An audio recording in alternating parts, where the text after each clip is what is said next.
right, back on the record with the Kelly Bryant matter. For the record, Ms. Carragano, you've had an opportunity to go into a private confidential breakout room to confer with your client regarding the charges in this matter. Is that correct? Yes, Your Honor, I did. And are you waiving the reading of the journal information and complaint this morning? Yes, Your Honor, waive reading, stand mute, ask the judge to not guilty plea on her behalf.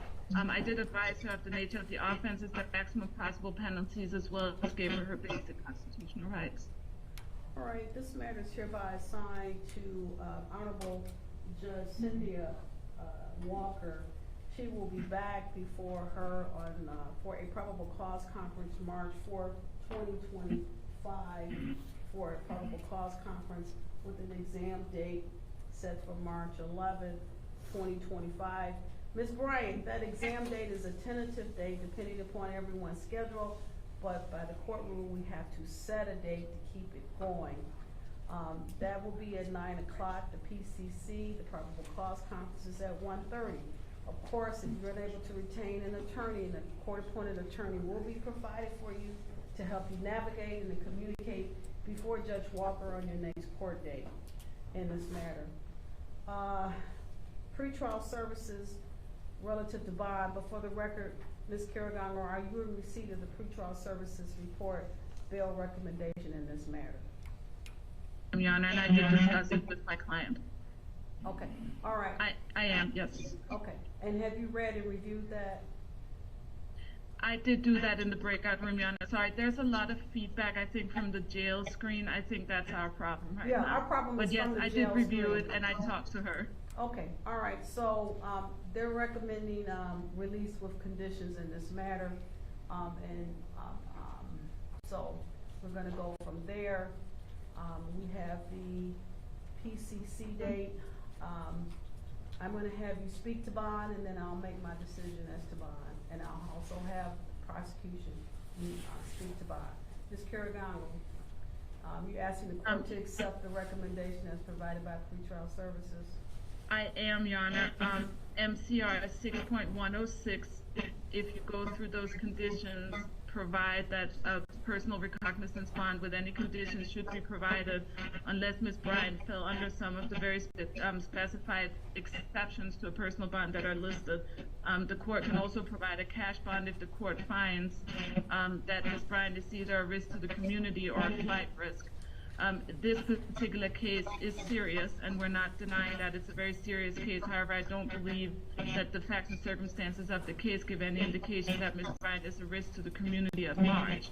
In addition to that, there is no indication that Ms. Bryant is a flight risk. She's a lifelong resident of the county. She was residing within the city limits of this community. She, was employed, and she has ties to the community. In speaking to her, she also is asking that the court consider a tether, which could be part of a bond if the people had any concerns that she posed a flight risk. I do think, the recommendation from pretrial services is in line with the Michigan court rules, understanding that it is a very serious offense. But the court rules are what they are. And they do provide that Ms. Bryant should be released on a personal bond with conditions, so that's what I'm asking the court to do. Ms. Gray, would you like to address the court regarding bond in this matter? Thank you, Your Honor. I did have the opportunity to look at the pretrial services report. I know, Your Honor, just swear to facts yesterday, and that those are fresh in your memory, so I will not. I'm going to mute the jail camera, and go ahead, Ms. Gray. Thank you. I did have the opportunity to review the pretrial services report. I know that Your Honor just listened to the swear to facts yesterday, and I'm sure that those are fresh in your memory. I am requesting in this case, I do agree with Ms. Kirandango regarding MCR 6.106 to the extent that you may not deny bond, but this court has the authority to put in place a high cash bond with conditions, and I believe that it appears that Ms. Bryant is not employed and that her resident status may be transient, so I consider her, and I think that the facts of this case portray her as a potential flight risk, and that there are 3 victims in this case that she should absolutely be prohibited from having contact with. So I'd ask that the court add a specific no contact provision as it relates to the 3 minor victims in this case. And if the court would like me to go on, I can. No. What I found very suspicious in the report of pretrial services, there's 2 different addresses given to her. So I agree with you, Ms. Green, that one could opine that she's transient. She's from here, she's from there. We don't know where she resides. I do find her an acute risk and danger to the community and to any minor children under the age of 18, let alone the 3 minor children that she is a mother to. With that in mind, I agree with Ms. Carragano. I cannot deny her bond. That is court, of course. My first knee-jerk reaction was to deny her bond. However, because I find her acute danger, I find her a continued danger to the children. My main concern is, I don't know who, if anyone, that the children have been given to. If it is a family member, I'm concerned that she still may have contact with the family member from the jail with instructions to continue to engage in fear tactics to forbid the children from cooperating with authorities in their continued investigation in this matter. For that reason alone, I'm giving her a $250 million bond in this matter, cash only. The other aspects, should she post that bond, she is not to have any contact with these children by family members, third-party agents, or friends. So, Ms. Bryant, I want you to understand, any phone calls from the jail, should you're unable to post this bond, is recorded.